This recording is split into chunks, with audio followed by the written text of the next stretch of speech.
Hey guys, so in this lecture we are going to continue our discussion on the forms, and we've already seen the input component that we just created. Now we will create multiple types of inputs like select box, check box, and probably a text area, and see how it fits into the whole form component. So let's quickly create a component. Let's copy this, let's go down, let's create a simple component for your, let's say, text area. So in that case we will say essay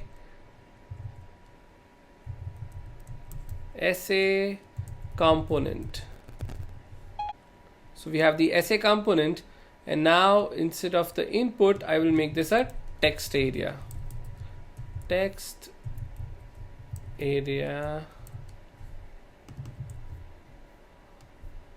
And of course the value has to be something. So what we will do is we'll quickly create a constructor. In the constructor we will just pass in the value, and let's say it's the starting value once upon a time dot dot dot. That's the starting value for my text area. And what I will do is, rather than this, I'll say state dot value, and on change of it handle change. Okay, and rather than props, let's make sure we do a state. Actually we can just do this dot handle change. Okay, now let's just quickly bind this handle change in the constructor. So this dot handle change is equals to this dot handle change dot bind this. So now that we have the handle change method, let's try to define it. So handle change, and we will have to handle the change in the text area, which is pretty much the same as we did in the previous example where we had the input. So text area is nothing but a type of an input. This dot set state, and of course the brackets, and then say value is equals to whatever is the event's value. So let's just pass in the event, and then let's do a e dot target dot value. So that way we will have the value of whatever is entered into the text area, and then we can also display this value just below the text area. So let's say I have an h4 tag again, open and close, and say this dot state dot value. Let me save it. The text area doesn't show up. I think the problem is the A. It has to be all lowercase because it's one of the HTML components. So let me save that again. Let's hope for the page. Oh, I haven't used the component yet, so let's just use the component out here. Let's say essay component.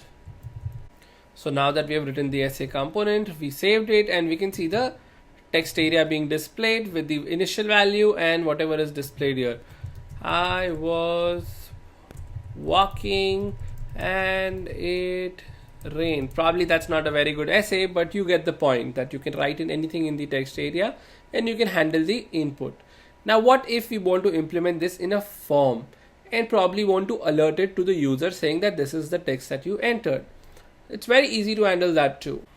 Let's try to handle that by adding a form to it. So rather than a div, let's make this a form, and on submit we will call our own method, which is, let's say, this dot handle submit. Okay, let's close the form tag, and we don't have a button yet, so let's just make sure we give a button too. So button type is equals to submit, and let's just close this button tag.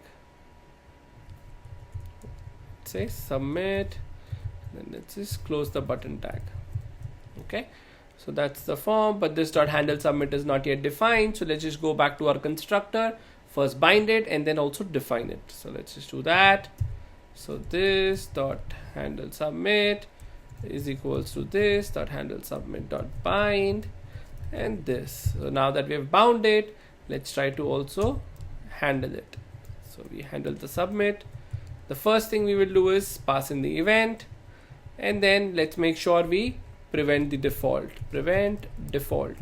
What this does is, whatever is supposed to happen on a default submission, it will prevent that action to happen. So e.prevent default will stop it.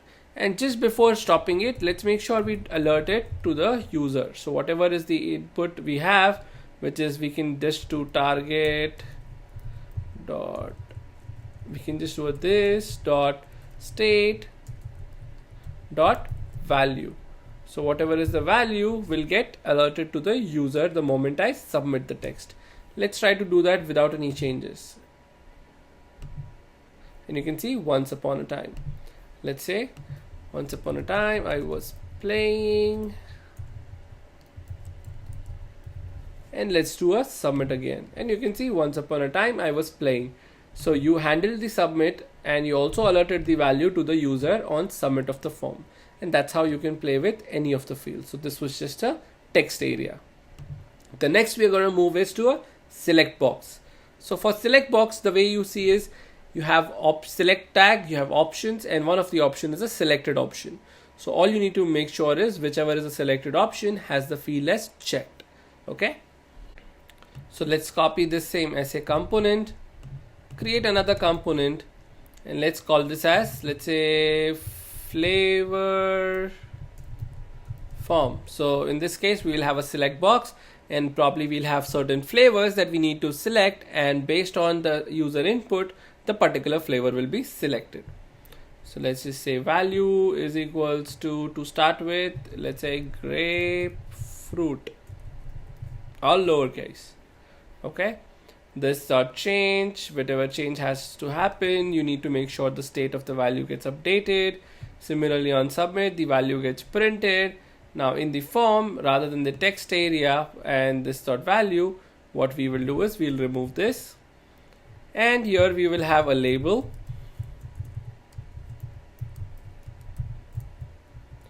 Inside the label I will say pick your favorite flavor. Okay, and now I will have a select box. So select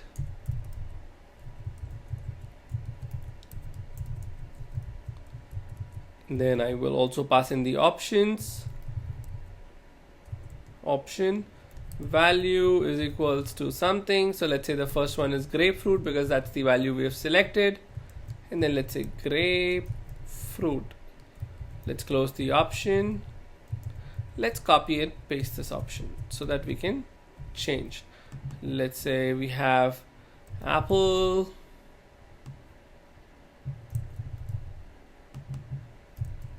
chocolate,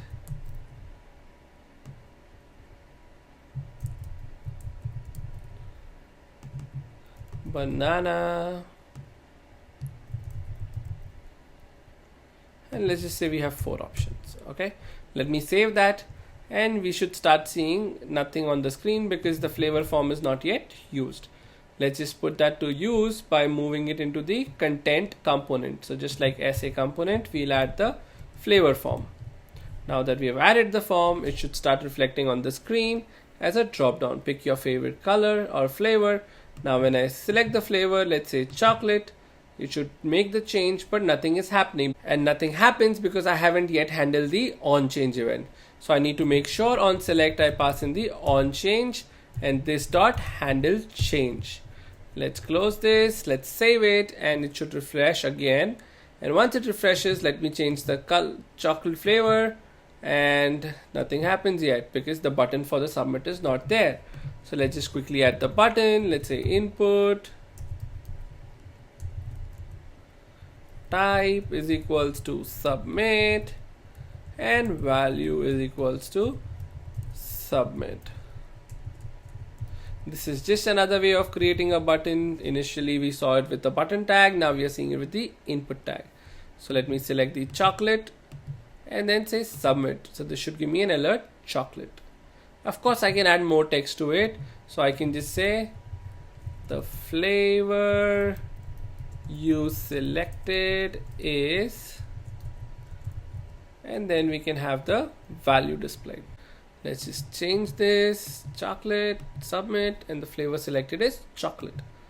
Of course I can do anything with this value. I can just make it to an uppercase. Let's say to uppercase, save it, and it should also refresh, and whenever I select, the alerted value will always be in an uppercase versus the lowercase. You can see it's banana. Now that's just the value. You can of course handle the value and a key pair too. So that ways you can display the value or probably store it in the database if you want to.